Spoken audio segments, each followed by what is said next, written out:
Jump into the timeline now. Nancy Guthrie was last seen Saturday night around 9:30, 9:45 after a dinner with her family. Her church alerted the family when she did not show up the next morning for Sunday service. They then did their own search, we are told by the Sheriff's Department during that news conference we carried live during this hour yesterday. The family searched and then contacted police to report her missing. So the reason you fly low to the ground is that's low power Bluetooth, but if we know, and I'm sure this is why they're doing it, with that pacemaker, it has what's called a MAC address, a machine addressable, but that's the unique identifier for it. It's broadcasting. And so if Dave's already written the software, you can narrow it down to where that's the only signal we're looking for. Wow. And so what you do is you use what's called an omnidirectional antenna to scan a big area. Oh, I have a ping over here, then a directional antenna vectors you in. So that's what they're doing. They're looking for the way that the pacemaker communicates with the iPhone. That's the signal they're looking for. And those pacemakers can go for 10, 12 years on that lithium battery. So we all know that the pacemaker allegedly disconnected from her phone. All right.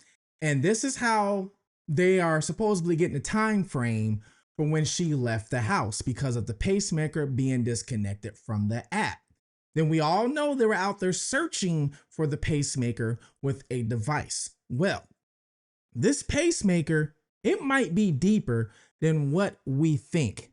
I'm going to take you down a rabbit hole that I don't think anybody has taken us down before. Which is this pacemaker? Stay tuned, Fugitive TV.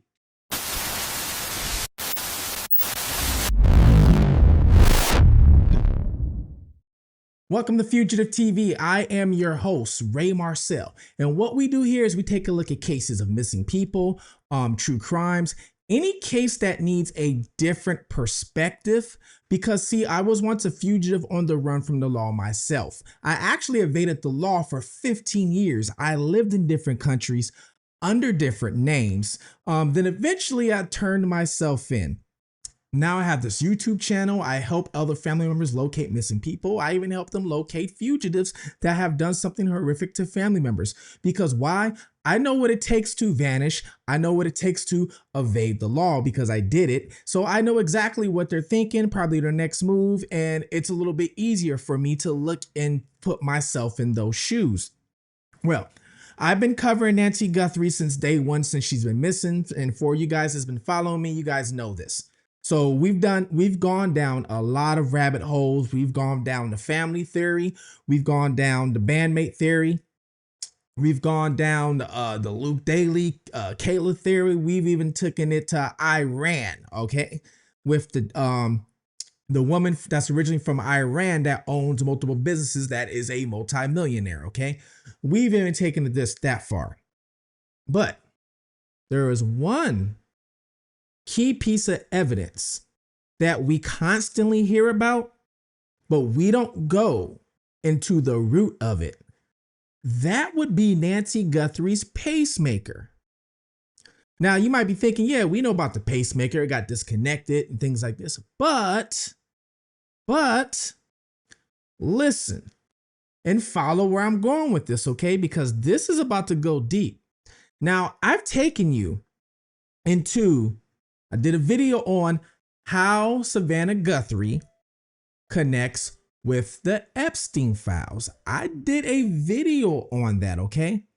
And with that video, I showed you how Savannah Guthrie's husband connects with the Epstein files via the Clintons, how he worked with the Clintons. I get into all of that, okay? Well, her pacemaker might tell us part of that. It might be key into that, okay? They were looking for her pacemaker with a signal sniffer, which we're going to get into that with a helicopter, you know, and we all know they were doing that the first day or two, trying to locate this pacemaker. Then Brian Enton also interviews the next door neighbor, who was interviewed by two so-called FBI agents. To this day, we don't know who they are, and we don't know much about anything, but the two FBI agents knocked on the neighbor's door and asked if she had a pacemaker in the garage. Very odd, very interesting, right? Do you have a pacemaker in the garage? What kind of question is that? So the pacemaker has always came into question. And the only thing that we think we know about that is that it disconnected from her phone. I'm going to take you down this rabbit hole of her pacemaker and the possible app that she was using for her pacemaker, and how all this still can go back to politics. All right, so for everybody that might have forgot the actual timeline, the first timeline we were given where the family showed up to the house and they didn't call police for an hour later, let's refresh back to that timeline. Let's jump into the timeline now. Nancy Guthrie was last seen Saturday night around 9:30, 9:45 after a dinner with her family. Her church alerted the family when she did not show up the next morning for Sunday service. They then did their own search, we are told by the sheriff's department during that news conference we carried live during this hour yesterday. The family searched and then contacted police to report her missing. And the timeline there was between 11 and noon. They did their own. By noon, the sheriff's department was in. The sheriff will not rule out foul play in this case. We knew that very early on as you look at the timeline. And yesterday, he confirmed criminal activity at the home and also announced an abduction, possibly, of Nancy Guthrie. Now, for people that don't remember or didn't know, that was the original timeline. Family members showed up and then called 911 for an hour, almost an hour. And everybody is like, wait, hold on. Why? It took you that long to call 911? What do you mean it took you that long? Timeline changed a couple days later when Sheriff Nanos had a different press conference. That whole hour all of a sudden vanished and was taken away. Then you have Savannah doing her interview where she says Cameron instantly knew that she was kidnapped for ransom. So if he instantly knew that she was kidnapped for ransom, then that should take away that hour, you would think, right? If he instantly knew. Well, I want to go back and show you guys that original timeline, because there's a lot of things that we were being told. And not only that, in that original timeline, if you saw the very last thing, it said she was taking from her bed. That was given to us the very first time. Then afterwards, they started retracting that. So a lot of people forgot that was given to us. Then when Savannah did her interview, in her interview, she goes, she was taking from her bed. Then a lot of people are like, oh my gosh, she was taken from her bed. Oh man, oh. So she was, how do they know?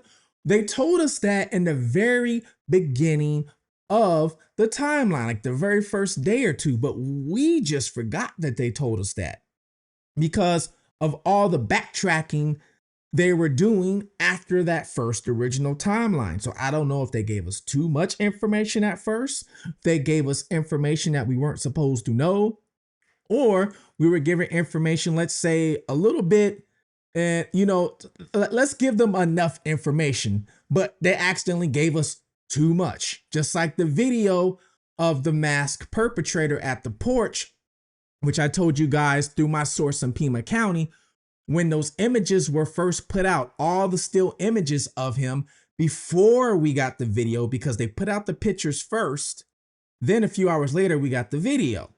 So I always wondered why we got these pictures first if we were going to get the video anyway. So we got the pictures.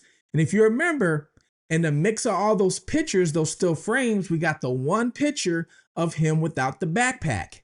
And then that is when some people were saying, is there more than one person? Because look, this one doesn't have a backpack.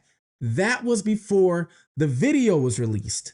Then they gave us the video a few hours later, and I didn't forget, but a lot of people forgot about that still image of the guy without the backpack, okay?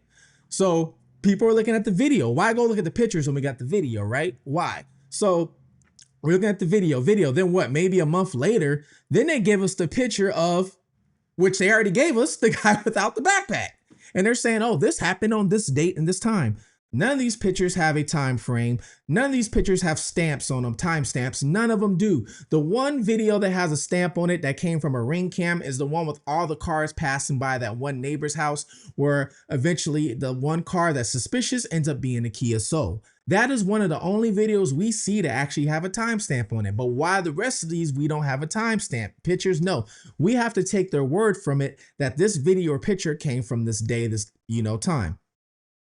Now, saying all this just to put a picture in your head, okay? Put a picture in your head. Now, my last few videos, I've been talking about how this could possibly be a cover-up. And I do see a lot of comments saying, well, what's the cover-up for? Why? Well, you gotta ask yourself a question too. Why kidnap her? Why? If we can answer any of these questions, you would solve the case. So you have all these questions floating around this case that we don't know why. But we can give theories, just like you said, why, well, if I could say why kidnap her, you could probably give a theory of, well, they kidnapped her for ransom for money. Somebody owed something. There was a debt. Somebody wanted Savannah to be shut. Same thing of why would this be a cover up? Hey, somebody could have owed some money. Somebody could have been in debt. This could be to keep Savannah shut. This could be to keep Savannah's husband shut as a warning. Now, I did a few videos ago. I did an interview with the guy who I told you guys before. The guy's in prison doing life, and he told me, all he did was kidnap people. That's all he did in South America, was kidnap people.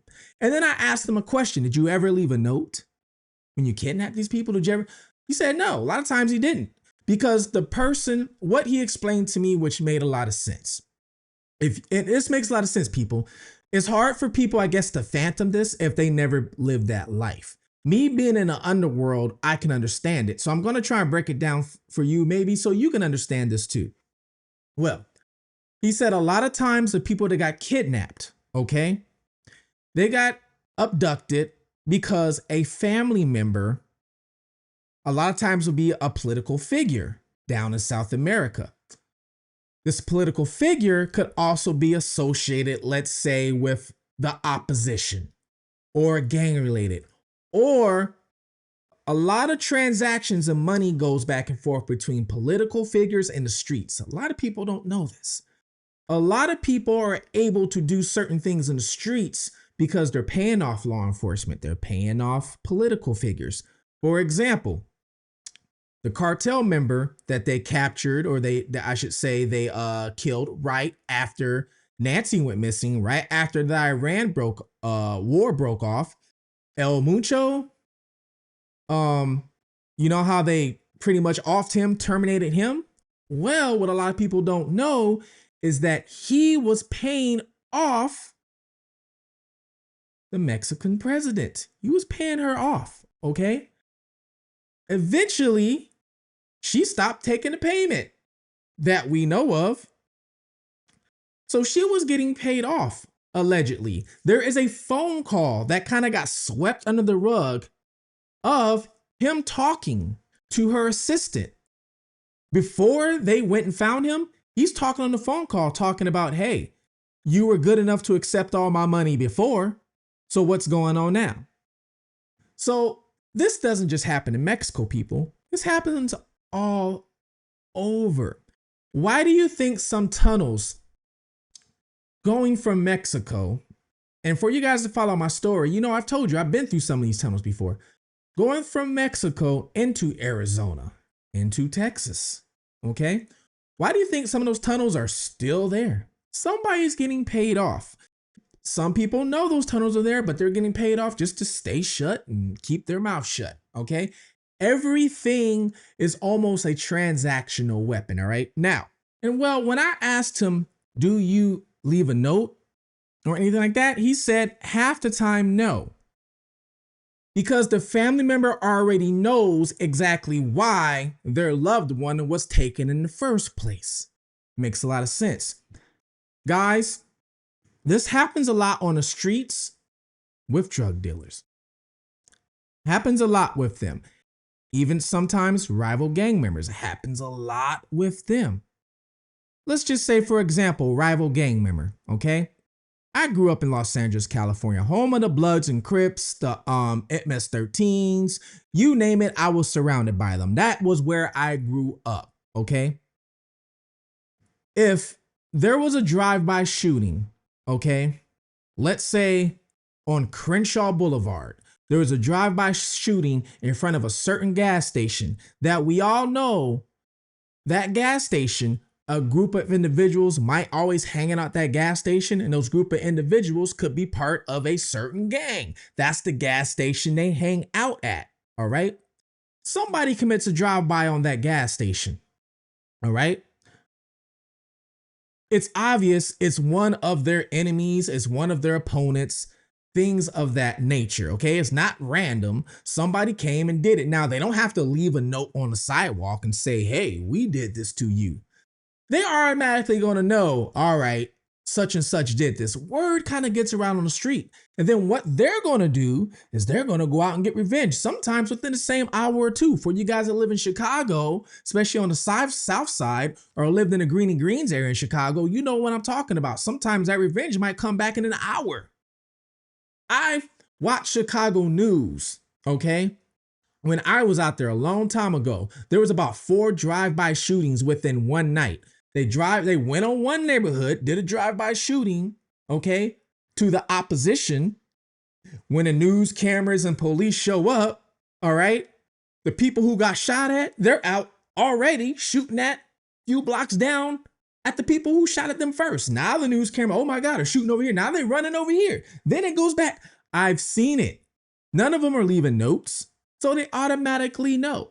So the same thing, if you were on the streets and you are selling drugs, okay? And I'm not talking about little nickel and dime, and I'm not talking about that. I'm talking about you a big person. You got pounds of something, okay? And a lot of times these people with the pounds, they will get fronted, okay? A lot of times they'll get fronted. Here, you want a kilo of this, okay? It might cost you $35,000. You might not have $35,000 on you. So what they'll do is they'll front you a couple kilos. And then if it's $35,000 each, now you got to owe them $70,000. Now, you know you got to owe them $70,000. Now, let's say you don't pay them back the 70 grand. One of your loved ones gets kidnapped. Do you think there has to be a note for you to know, oh, my loved one got kidnapped by who? Who would have did this to me? I don't have any. You know who you were dealing with. So there's no note that have to be left. All right. None whatsoever. So this is the reason why he said a lot of times when they'll kidnap somebody, they'll kidnap a loved one. They won't kidnap the person who's responsible. So let's just say allegedly, let's just say Savannah Guthrie's responsible. Let's say Tommaso's responsible. Annie, any of them, Savannah's husband. They're not going to kidnap them. You know why? There's no excitement into that. There's no, this is what you get. They want you to suffer. So they're going to go after somebody you love. Who would that be? Your mom or kids. Okay, let's kidnap your mama then. She's all over the Today Show, so we know you love her. Let's kidnap her and make everybody suffer. Now all you guys have to suffer. This is what you get for messing with me. This is what you get because you know this is what you signed up for.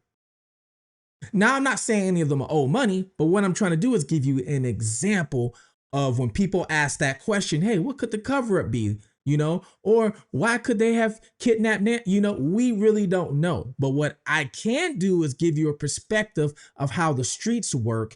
And not only that, the streets, how they work, it trickles up. It trickles up to them too, because they pretty much can work and will work the exact same way. Now, Nancy Guthrie's pacemaker, okay? We really don't know. And I've never heard anybody ask this question. What is the brand of the pacemaker? We really don't know. What's the brand of the pacemaker? Okay. Now, I've said in my prior video, how do we even know if Nancy even made it home? How do we know she even made it home? The only reason why we know she made it home is because this is what they tell us. The only other reason why we know she made it home is because they say the pacemaker disconnected from her phone because her phone was still at the house. Now, they say the time was what? I'm looking at it right now. The pacemaker disconnected at 2:28 a.m. from her phone. Okay, so if they have her phone, I'm pretty sure they were able to track the phone's, location, GPS status, right? Going to the house. I'm pretty sure. Now, you would ask yourself this question, because I've seen this question too. Well, if she didn't make it home, what about the pacemaker thing? Well, I'm gonna tell you guys something. The pacemaker connects to the phone via Bluetooth, okay? Which means it gives a iMac or a Mac address. Like all these devices, these laptops I got in front of me, you see the screen back here, everyone has a different MAC address. This is how law enforcement catches you when you're uploading legal things or you're looking at things you shouldn't be looking at. This is how they catch you, because it's almost like each one of these pieces of equipment have a DNA footprint or fingerprint. But there are ways that you can duplicate this easily. This is how criminals get away with certain things. This is how criminals can send you emails and you can't trace the email back. Duplicating IP addresses, all of this, okay? There's a lot of ways you can go about this. Now, for example, methods used to duplicate signals. MAC address spoofing, which is a real thing, guys. Many apps identify a specific Bluetooth device slowly by its media access control, all right? Which is the address, which you might see ABC -12-35-2.1, and that would be that. That's just an example, right? That could be the app IP address. Using a Linux computer or a Linux computer or a rooted Android phone, you can alter your host controller interface to broadcast that exact address. Now, to you, that might be hard, but to a person who does this all the time, no, it can be very simple and easy. Then you have what is called beacon cloning. BEACON. Beacon cloning for apps tracking location via Bluetooth, low energy BLE. Beacons. You can read the UUID major and minor values of the target beacon using a free scanner app, then program a second beacon or phone to transmit the identical data. The reason why I knew to look this up is because the person who I'm talking to that is currently doing life in prison, I've talked to him again, and he told me some things to look up. He said this is what's used in a lot of criminal activity. So for example, in my last video, I told you guys, makes a lot of sense. In order for me to be, I guess you want to call it successful fugitive, in order for me to do what I did for so long, I had to figure out a way to make me look like I am here, but really I am over here. I had to figure out how to do that. Now, I didn't use these methods, but I had to figure out how to do it. So what he's saying is it can work the exact same way. So for example, somebody gets kidnapped, they got their phone in their pocket. Because sometimes you just don't, what he said, you're not going to just, hey, you got your phone with you, things like that. Sometimes you're just going to snatch them up and run, but their phone might be in their pocket. But you're prepared for that. So you have a beacon cloner or something, a device that can clone it, all right? And then maybe that device gets thrown somewhere else out there. And now law enforcement, whoever else is looking for you over here, but really you're not over there. So is it possible that they could have cloned the Bluetooth signal and made you think that her pacemaker arrived at the house and made us all think that it disconnected at this time? When in actuality, none of that's the case. She never made it to the home. And really the pacemaker disconnected a long time ago. That could be a very possibility. Now, another question is, if they didn't use a clone, let's just say if they didn't, then that means that she was really at the home and her pacemaker really disconnected from the phone, right? No, not necessarily true. Even with that, let's take a couple scenarios real quick, okay? Let's just say, for example, she never made it home. Now, let's say before she went home, or before whoever it was went to her house and decided to make those videos to show us, let's say her pacemaker was already disconnected. Let's say they use the spoofing app, okay? Think about this. They use the spoofing app, beacon cloning, whatever you want to do, whatever technology you want to use to spoof the Bluetooth signal. Let's say they did that already while the pacemaker is connected to her while she's at some other location. All right. Now, all they did, what if they only took the pacemaker from where she was at and brought that back to the house and left that at the house, or not left the pacemaker at the house, but brought the pacemaker to the house aligned with her phone. So both of them are on the way to the house, which makes it look like both of them are going to the house. It makes it look like Nancy's going to the house. And then all of a sudden, they left her phone there and then they left with the pacemaker. Now you might ask yourself, wow, wouldn't that take a lot? I mean, you're talking about open heart surgery and taking the pacemaker out. Well, not necessarily. Let me show you something. I'm going to show you this right here. So I decided to ask, how hard is it to take out a pacemaker? Removing the pulse generator, the battery part near the shoulder, is a quick, minor outpatient surgery. However, removing the wires, leads extending into the heart is highly complex and risky because the body naturally grows tough scar tissue that cements the wires to blood vessels and heart walls. Now, the battery, the pulse generator, this is a straightforward. A surgeon reopens the original incision, unplugs the wires, and removes the battery. It takes about an hour and is usually done under local or light general anesthesia.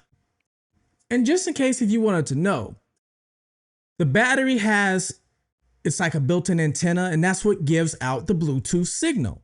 And it says right here, the built-in antenna in a standard pacemaker is located inside the main device, the pulse generator, which I just described to you. That is pretty much right here in your shoulder. It's an incision that was already made, and they can take it out, okay? Placing it right next to the battery and the computer circuitry. Now, let me show you something else. Okay.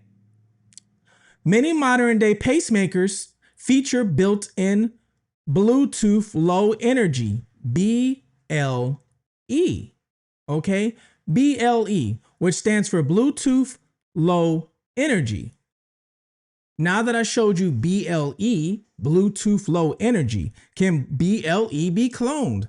Yes, Bluetooth Low Energy BLE devices can be cloned because BLE, it says, I can't even pronounce that word, peripherals spend much of their time broadcasting unencrypted advertising packets. Their identity, including their MAC address, which I described to you before, unique identifiers, and supported services can be captured and replicated using readily available hardware and software. Then you have what is called packet sniffing. Attackers or developers use specialized sniffers to intercept the advertising data packets the BLE peripherals broadcast to central devices like smartphones, people. Smartphones. So pretty much, you can have something on your Android device, because it's hard to do with a Mac, but an Android that is actually jailbroken, and you can replicate easily a BLE, Bluetooth Low Energy transmitter, and make it look like, hey, the app is still connected to the pacemaker, but it's really not. The pacemaker could have been removed. So now we get to the guy on the porch. So now you guys know that, in fact, there is a way for them to take out the pacemaker, clone the pacemaker, I should say the pacemaker Bluetooth signal, and then take the pacemaker, but not Nancy herself, but take the pacemaker and the phone and then take it to the house just to drop the phone off and then leave. And now it disconnects from the pacemaker. Nancy was never there, just a pacemaker. So it is a possibility for this. All right. Now, for one, let's go back to the porch guy. What does the porch guy have anything to do with this? Well, what was in his backpack? Remember, his backpack was filled to the brim. It was filled. Did the backpack contain possibly a pacemaker inside of it? Did it contain any of that equipment, any staging equipment, okay, that could have been done, tools to get into the house, stage things, spray blood onto the front porch? You get what I'm saying? So was there any staging equipment inside his backpack that could have been done to make the scene look like she was kidnapped? Left the front door open with the flower pot, was any of that done? Was there anything inside the backpack? That's the part we don't know, the mystery. What's in the backpack? So was there anything inside the backpack that was there to help with the staging? And then he took off with the pacemaker. Now, you might be asking yourself, why would they go through all this for the pacemaker? Why? You know what? I'm going to tell you, I don't know. But let's get into the actual app of the pacemaker. Now, there's 3 major apps. This episode, we're going to talk about the first app. All right, you guys, this is where the rabbit hole really begins. You thought I was taking you down a rabbit hole with could they have taken a pacemaker out? No, that's just the surface of it. This is where it really begins. Now, you have 3 major players when it comes to this app. The very first one, or I should say apps, the very first one is going to be MyCareLink. Maybe some of you guys know about MyCareLink. MyCareLink, okay? MyCareLink Connect is a secure source for information on your Medtronic heart device and monitor you use to send heart device information to your clinic. So it can go to your clinic, it can go to your phone, it's one of the most popular devices that is used. Now, here is the key thing right here. Your Medtronic. All right. A lot of people are looking at the MyCareLink. No, look at the Medtronic. Even here, look, you have the MyCareLink, right? But then you have the logo for, what is this logo? Medtronic. Medtronic is the company that owns MyCareLink. Now you might be asking yourself, okay, so what? What does that have to do anything? All right, so let's go with Medtronic. Who owns or who operates Medtronic? Let's look at this. Medtronic is a publicly traded company, meaning it's owned by its shareholders rather than a single individual or parent entity. All right.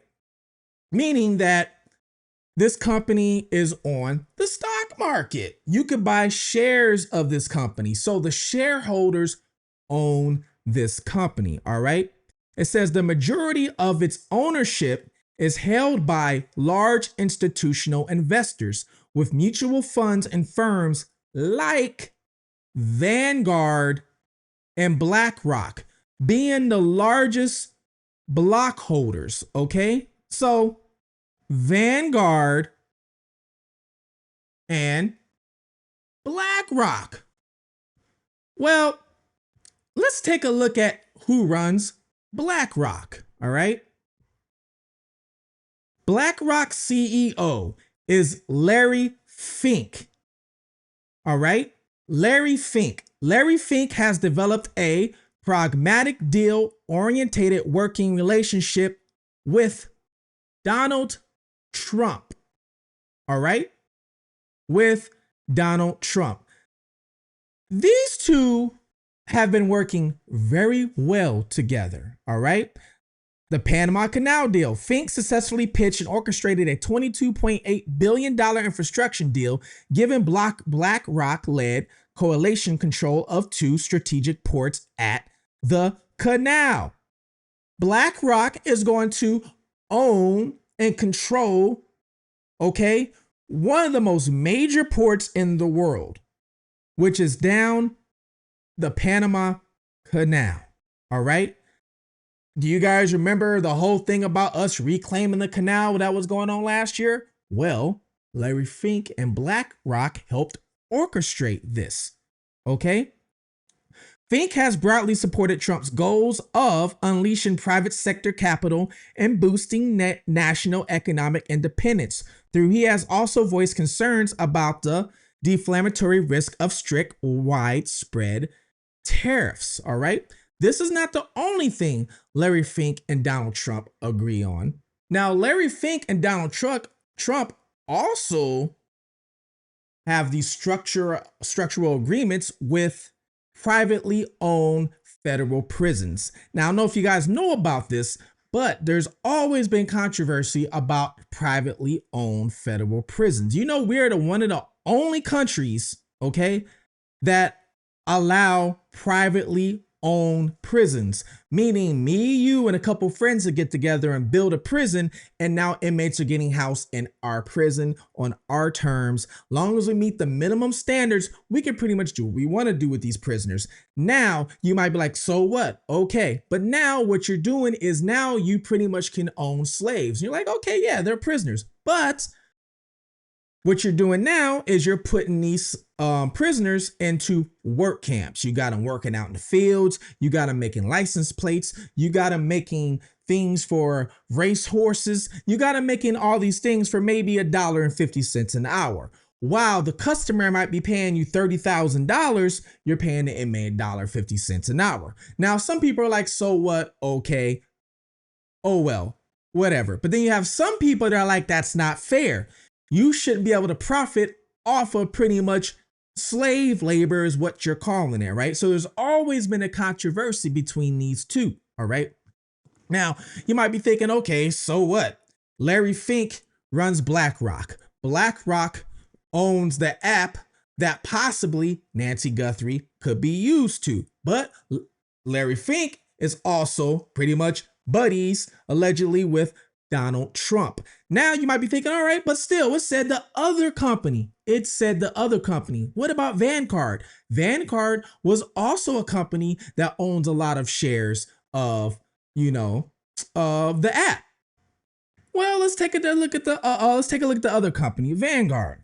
Let's see who runs Vanguard. Now, I don't know if you know about Vanguard. Vanguard is another, you can actually use Vanguard app to buy stocks, mutual funds, 401ks, pretty much things like that is what Vanguard is used for. Now, that's what we use it for, but Vanguard is also an investment company. They make a lot of investments and things like that. So how we invest in Vanguard, Vanguard takes our money and they invest into bigger things, all right? So who runs Vanguard? So we have Salam Remji is the Chief Executive Officer, CEO of Vanguard Group, in addition to his leadership, which is Greg Davis, serves as the President, Chief and Investment Officer. CEO serves as the Chairman. Now, all right, so we have these two that ran Vanguard, right? But let's look at this. Inside Private Equities, 29 trillion retirement savings grab. This is from Forbes magazine, July of last year, almost a year ago. Blackstone is partnering with Wellington and Vanguard. Blackstone is partnering with Vanguard. So you have two of the biggest companies that are shareholders in this app that possibly Nancy was using, right? And these two shareholders are partnering together. And guess who the other person is they're partnering with? Trump. Trump administration is getting on board and Main Street investors could benefit. So you have Vanguard, Blackstone, and then you got Trump. All three of these people, major players, not just in America, around the world, are partnering together to do this deal. And two of these people, or I should say organizations or groups, are heavy investors, pretty much run the app that Nancy could possibly be or have been using. Now, the CEO of Vanguard, okay, let's look and see who that is, which I gave you his name already. Salam Ramhi, I believe it's pronounced Ramhi, okay? Chief Executive Officer, CEO and member of the board of directors at the Vanguard Group. let's take a look at his background. So it'll give you his role when he was in college. It'll give you all this. And then down here at the bottom, guess who he used to work for? BlackRock. 2019 to 2024, held a highly prominent executive roles as the global head of iShares Index Investments and was a member of the firm's global executive committee. During this tenure, he was instrumental in expanding investments access via EFTs and helping the firm successfully launch spot cryptocurrency ETFs. We had the ransom notes. What was the ransom note? Please send some Bitcoin. What is Bitcoin? Cryptocurrency. Now, I'm not saying this man wrote the ransom note. I'm not saying that whatsoever. But is it kind of odd that we have ransom notes or notes that from somebody who's asking for Bitcoin or cryptocurrency, not just from Nancy Guthrie, but when Epstein was still alive and kicking back in 2009 or 10, there was an email sent to somebody, which you guys can easily Google it or look on YouTube, of a person saying, hey, if you send me some Bitcoin, aka cryptocurrency, guess what I will do? I will tell you where the bodies of these missing individuals are buried on Epstein's ranch in New Mexico. And what do we have going on right now? Allegedly, they're supposedly going to New Mexico that we know of and trying to dig up the ranch and dig up and find these bodies all these years later. But there was a note, I believe, if I remember correctly, 2009, somewhere around that time, sent out asking for Bitcoin. Then we have the ransom notes from Nancy Guthrie. Hey, send me some Bitcoin. Then you have this guy who runs Vanguard, okay? Who works with cryptocurrency, aka Bitcoin, allegedly, or used to. You have this guy that runs Vanguard that also runs the app that Nancy probably could have been using, who also used to work with BlackRock, who BlackRock owns a lot of the shares of that app that Nancy probably would have been using. And you have BlackRock and Vanguard, who is also connected with Trump. Now you might be saying, well, okay, so what? Who cares? This might not matter. Well, let's go back to this.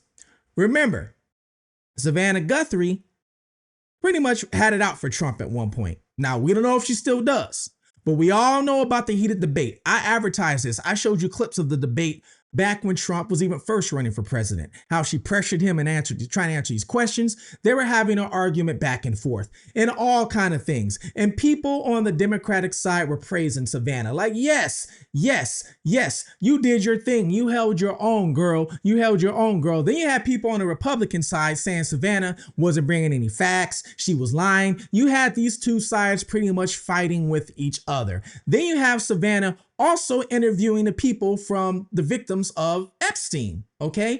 And things like that. You also have an interview that Savannah allegedly did in 2011 that nobody can bring up because it was never aired, of her interviewing a victim, okay?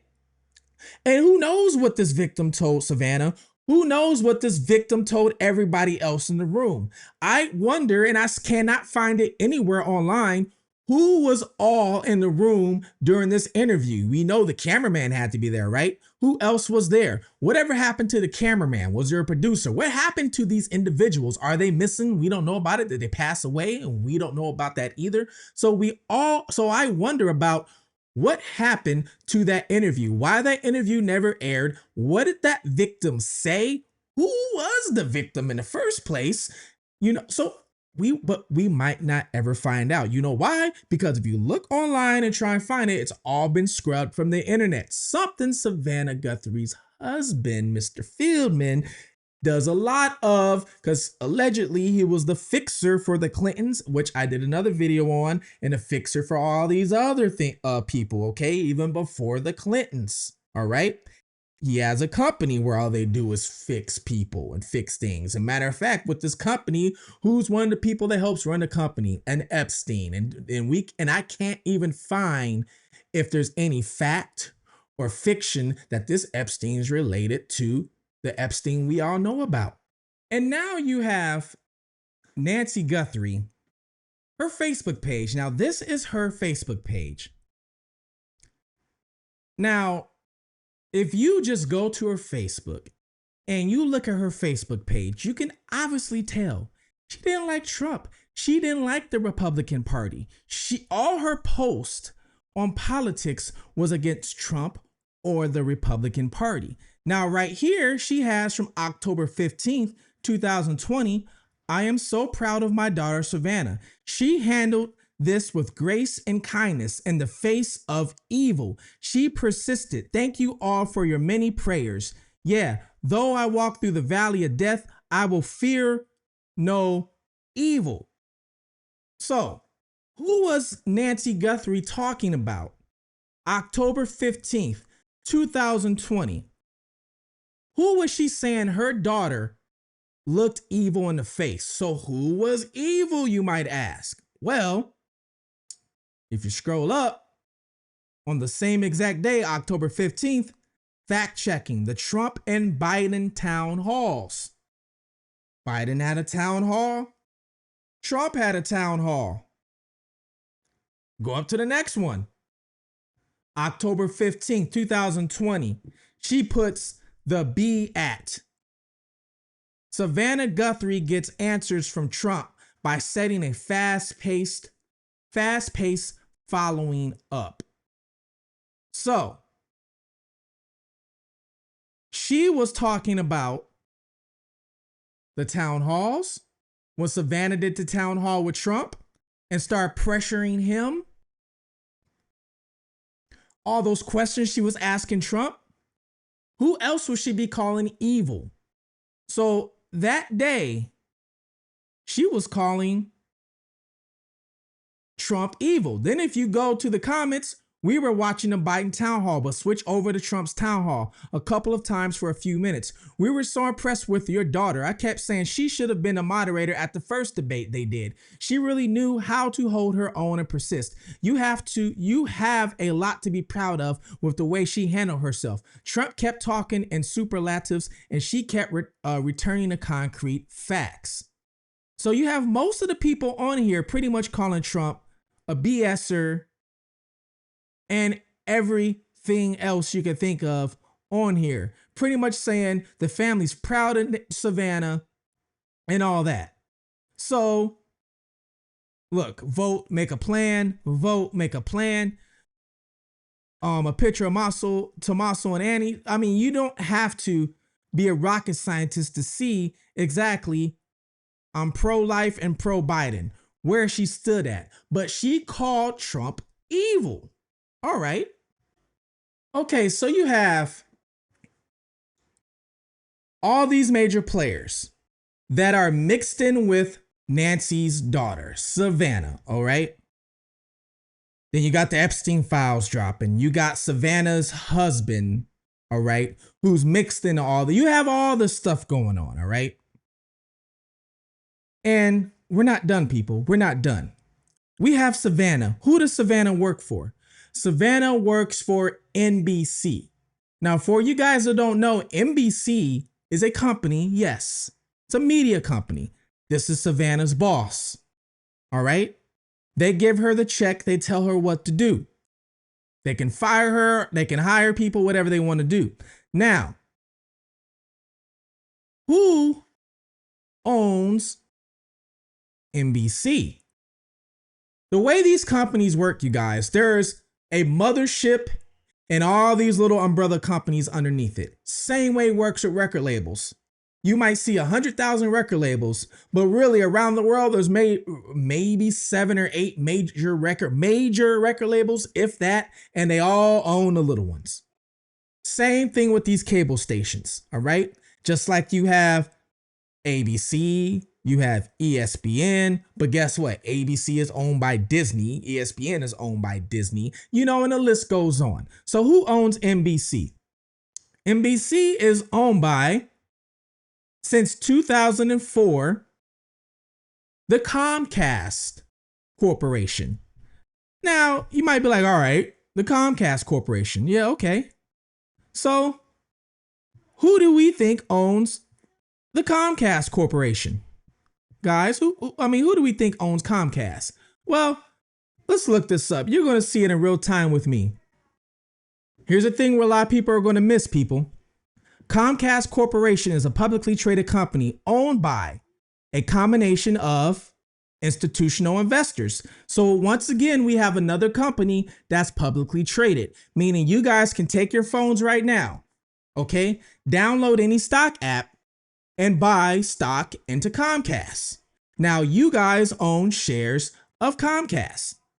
So institutional investors, mutual funds, and individual shareholders.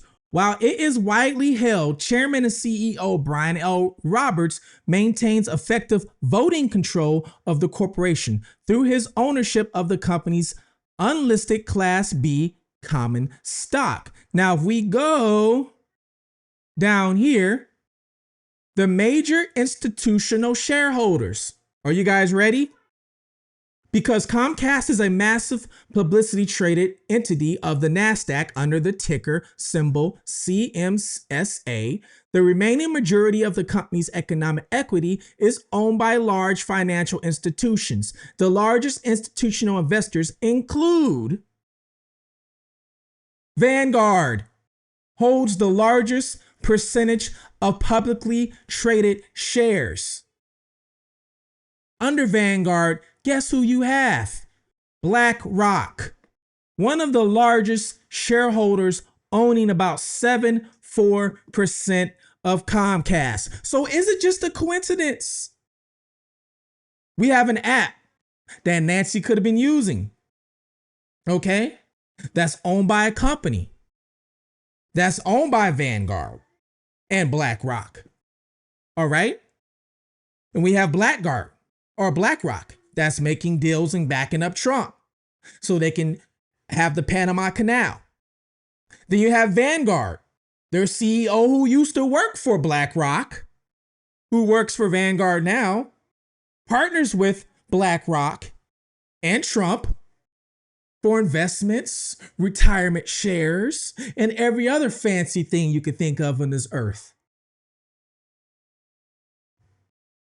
Then you have Savannah, who works with NBC, who NBC's owned by Comcast, who's a publicly traded company, and most of their shareholders are BlackRock and Vanguard, who are associated with Trump. Let that sink in. Now, this is the CEO of Comcast. CEO Brian Roberts disgrace to integrity, Trump calls CEO Brian Roberts disgrace to integrity of broadcasting.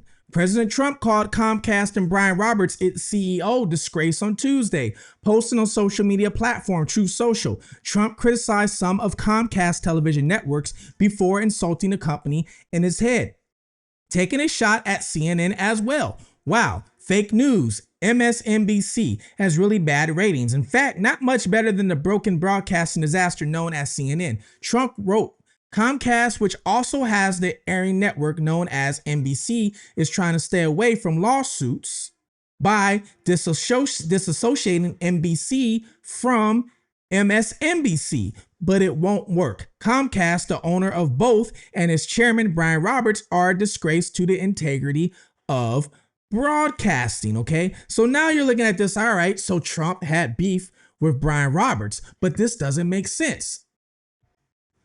So Trump has this beef with Brian Roberts, okay, who is the CEO of Comcast. But you also have to remember who is the majority shareholder of Comcast: BlackRock and Vanguard.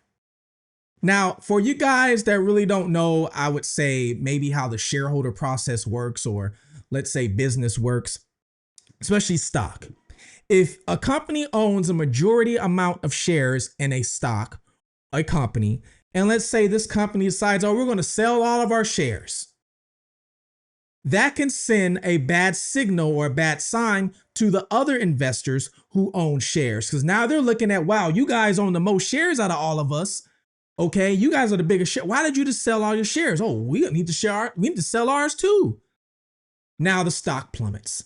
Now it goes down, which means in return, now the company, since it's publicly traded, the value of it goes down. Think about this, guys. Elon Musk with Tesla, when he was doing his thing with Trump, all right, with Doge. Remember, people were having these issues with Elon Musk and Tesla. What was going on? What was happening with Tesla shares? It was going down. And since it was going down, Elon Musk stepped aside. You never really heard of him anymore. You know, on the political side, he stepped aside. Now his stocks went up some more, you know, because he's not in the news anymore, doing really anything political. We haven't heard from him until the president was about to go meet the prime minister or the president, wherever you want to call him, of China. Elon Musk tagged along. Why would Elon Musk tag along to go meet with the person who runs China? Obviously for business, because we all know Elon Musk is all about business. And one of Elon Musk's competitors is BYD, the electric car company in China, who actually last year beat him in sales over in Asia when it comes to electric cars. So of course he's over there meeting with them, talking about some business deals. At the same time, Trump might be talking about political, but we all know it's business because Trump is about business. He always has been, and he always will. So if Trump is about business, you have Vanguard and you have BlackRock, who's about business too, who's two of the biggest players, not in America, but like I said, the world, partnering with Trump. Then you have Vanguard, and BlackRock, who owns most of the shares in NBC. Then you have not NBC, but Comcast. Then you have Comcast that owns NBC, that Savannah works for. You have the CEO of Comcast that Trump does not don't like whatsoever, running his mouth on Trump and Trump running his mouth on him. So how do we know behind closed doors that deals were not being made between Vanguard, BlackRock, and the Trump administration? Because I just showed you guys, deals are already being made when it comes to business. It might show political, but it's about money. The Panama Canal, that is money. These investments, that is money. These retirement funds, all of this is about money. It's all about profit. It's not to help you or me. It's about profit. That's what all this is about. So if they're running these deals behind closed doors, okay, and some of it is open now, because at first these deals have to happen behind closed doors. This is how it works. A phone call or something, a meeting. How do we know that since Trump's the president, he didn't tell Vanguard and BlackRock, hey, you guys are majority shareholders. Is there any possible way that we can get Brian, you know, the CEO of Comcast, to stop doing what he's doing, to stop that network from talking about me, to get him to shut the L up? Is there any way? Because if you guys can do this, I'm the president. We can make the Panama Canal happen. I'm the president. We can make this $28 billion retirement investment funds happen. I'm the president. I can make all this happen, but we need to get this one little guy to shut his mouth. How do we get him to shut his mouth? Because I don't like him. I'm not saying this is what happened, but you guys, anybody watching this has been following along, cannot tell me that this was not possible. And then you got Vanguard, and then you got BlackRock going to Brian, going to Comcast, going to the board, because they have a board of directors. It's not just one guy, people. It's a board of directors that has to put a vote. Then you have them going to the board of directors. Listen, does this company want to make profit? Does this company want to make some money? Then you know what we got to do? We got to get Brian to shut the L up. Something has to go down. And let's just say they were supposed to shut up. let's just say Brian told NBC, hey, all this stuff, we got to stop. Let's just say that. But let's say NBC said, nah, we ain't stopping. Savannah go full force. Guys. Now this goes full circle back to what that inmate told me. Who hardly left a ransom note. Gang members never have to leave a note after they do a drive-by shooting, and it was us. The drug dealer who gets his family member kidnapped that might owe $70,000, and he knows he owns $70,000. He never got a note, but he knows why the family member was kidnapped, or maybe in some cases unalived. He knows why a finger was sent to him in the mailbox. Could this have been a way, a warning, whatever you want to call it, to shut up, stop it, stop what you're doing, whatever you were going to do, don't do it. Stop right there. No more interviewing Epstein victims. No more doing any of this. Could this have been a warning? Let's all pay attention now to let's see how Savannah acts with Trump. You guys know the history. You guys, I just showed you. And all you gotta do is go to Nancy Guthrie's Facebook. She despises everything. She called the man evil. Now, I don't like him, but evil. She despised everything this man had to do. But then you have this. When Nancy Guthrie goes missing, you have Trump speaking about it. Savannah Guthrie's family, the full support of federal law enforcement. FBI is now... I'll give you a little statement. I think we're doing very well on that regard. You're probably surprised to hear that. I think we're doing very well. Very well, meaning we have some clues, I think, that are very strong. And I think we could have some answers coming up fairly soon. Is this a nationwide search? Is this a search going to Mexico? I'm not talking about a search. I'm talking about a solution. We have some things I think that will maybe come out reasonably soon from DOJ or FBI or whoever that could be Suspect? Yeah, could be definitive. Guthrie's mom missing in Arizona. I think it's terrible. Would you commit to more federal agents like helping out on the search? Sure, or I would. anything I'm like going to that? call her later on. I think it's a terrible thing. I always got along very good with Savannah. Very unusual situation, but we're going to find out. Have you heard anything? Yeah, what do you want? And the way Trump is speaking is almost like, well, hey, we're going to give you full resources. We're going to do all this for you. Don't worry about it. Maybe you could have, should have just kept your mouth shut. Now, I'm not saying this is what happened. Not saying this is what happened. But hey, it's my perspective. And then you have Savannah coming out with the videos. One of the videos, she referenced Silence of the Lambs. For our beloved mom, Nancy. We feel them, and we continue to believe that she feels them too. Our mom is a kind, faithful, loyal, fiercely loving woman of goodness and light. She is funny, spunky, and clever. She has grandchildren that adore her and crowd around her and cover her with kisses. She loves fun and adventure. She is a devoted friend. She is full of kindness and knowledge. Talk to her and you'll see. Talk to her and you'll see. It's kind of an interesting phrase. And notice how Savannah's sister Annie seems to take a deep breath at that very moment. It sounds like a phrase we might have heard before, and online sleuths confirm indeed we probably have. They discovered that line is from the 1991 horror crime film Silence of the Lambs. Before we play the clip, let me tell you what the movie's about. Most of you know, but some of our audience is younger and may not.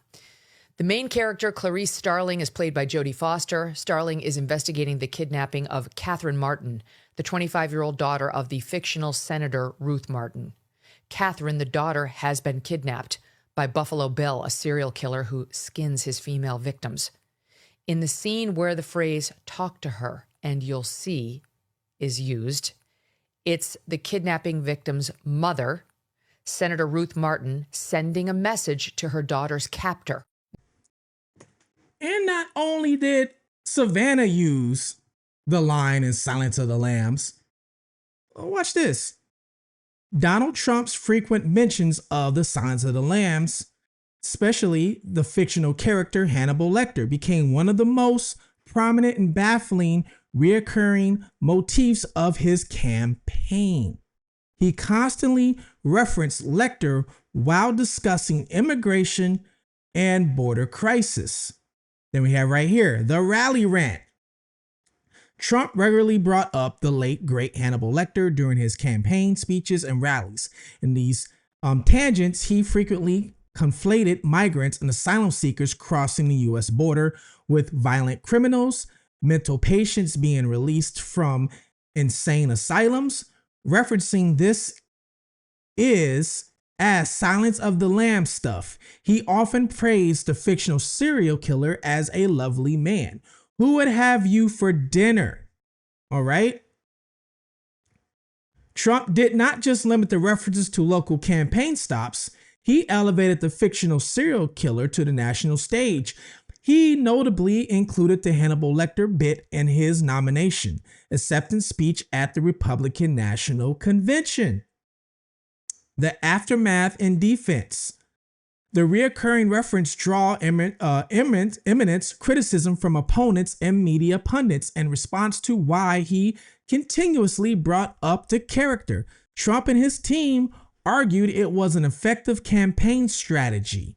He maintained that voters don't want Hannibal in our minds and claimed the bizarre comparison helped his polling numbers and brought in voters. A lot of that is because she lives in an area that has light pollution issues, and they don't want lights. So ring cameras don't work, surveillance cameras don't work. I mean, they've got nothing. They've got no film. They got no evidence that she was taken by anybody at this point, other than some hokey ransom letters, which aren't saying anything except send us money to this untraceable account. I think, unfortunately, it's going to end badly. Mrs. Guthrie's probably going to be found deceased somewhere. I doubt she walked off and someone picked her up and, they're eating tea and cupcakes somewhere in Arizona area. I very much doubt it. I mean, she has medical issues. I think if she was taken, we'd pretty much know for sure at this point she was really taken. There'd be some forensic evidence to help indicate that happened. Because the feds aren't talking about it, I'm pretty sure there's no forensic evidence indicating she was kidnapped at all. So was Savannah given a script with a line from the Silence of the Lambs and she didn't know it? And if so, who wrote the script? Or was there some inside information that made her say that to relate to the person who did this? As in, hey, I'm listening to you. Don't worry about me. I won't do this anymore. I am going to mind my own business. Was this a warning? This goes all the way back. This is a full circle, guys, of what I first told you about when this video first started, about the guy who's doing life in prison for abducting people. And me asking him, hey, did you ever have to leave a note? And he said a lot of times, no. This goes back to the drug dealer that owes $70,000 and his loved one just got kidnapped and a lot of times unalived. He doesn't have to ask questions. He knows. This goes back to the gangbangers hanging out at the corner gas station and somebody does a drive-by on them. There's no notes left. They know who did it. So this goes all the way back to what he told me 2 months ago. You do this to somebody you love because you send a warning to them to keep, shut, pay me my money, or whatever it is that they owed or they're in debt to, whatever you can think about. So all of this can go full back circle to the beginning of this video of what I told you. These ransom notes, which I think is bogus and I think was unreal. I think they're being sent to TMZ. TMZ is known. They are known for pulling a cover over our eyes. This is not the first time. They have done it plenty of times. They have reported a lot of things that were not true, and they never go back and admit, oh, we're sorry, guys. Never. They just keep going. I don't know one person that turns on TMZ to get their true source of the news. TMZ is known for celebrity gossip. They're the new age tabloid. And we got TMZ telling us about these ransom notes with cryptocurrency.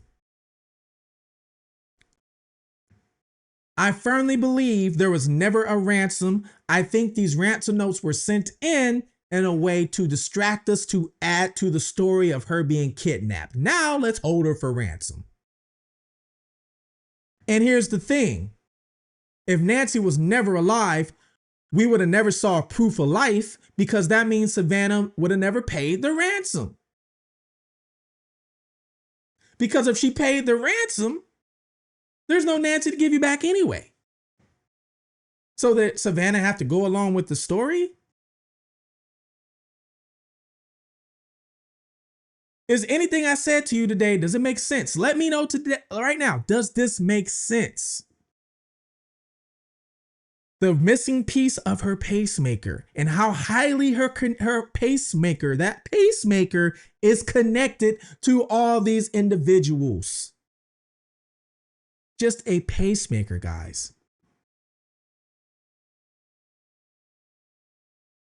The video they give us of this guy who's in front of the video, I don't know if he's alive, but I do know for a fact from my source who works at the Coyote organization in Tucson in Arizona. And I'm not talking about coyotes, the cute little animals. I'm talking about coyotes, the human smugglers who smuggle people across the border and under the tunnels and everything else you could think of, had to cease operations 2 weeks after Nancy Guthrie went missing because one of them was unalived and dumped on the Mexican side right over the border. And allegedly, FBI knows this because they were on the border investigating that. Could this explain why these individuals are out of sight? There's no video, there's no cell phone tower connect, there's no nothing. Nothing whatsoever. Ever. But you guys let me know below. What do you think about this theory? What do you think about it? Okay, comment below. Let me know what you think. Does any of this make sense to you? Hopefully I put it to where the beginning to end, to where this could make complete sense of why this whole thing hasn't been solved and everything else, and we got us running buck wild with everything. You guys let me know below, and please comment below where you're watching this from. City, state, country. I try to interact with everybody who comments on my channel. I try my best to. My information is below. You can always send me an email. You're welcome to do that. And I'm also going to take you into my next video of a little deeper of how exactly this could have been done. I'm going to give you two scenarios in my next video. So I'm going to put myself in the shoes of the so-called kidnapper, so-called whatever you want to call these people. If it was me or they hired me to do this, what would I would have done? That's the next thing I'm going to do for you guys. But please take care of one another. And don't forget, join the membership. That helps support my channel grow. And I'm trying to make this channel full-time. Fugitive TV full-time is what I'm trying to make this channel do. So please join the membership, like one another, love one another, look out your surroundings, watch your surroundings. And until next time, guys, this is Fugitive TV, and I'm out.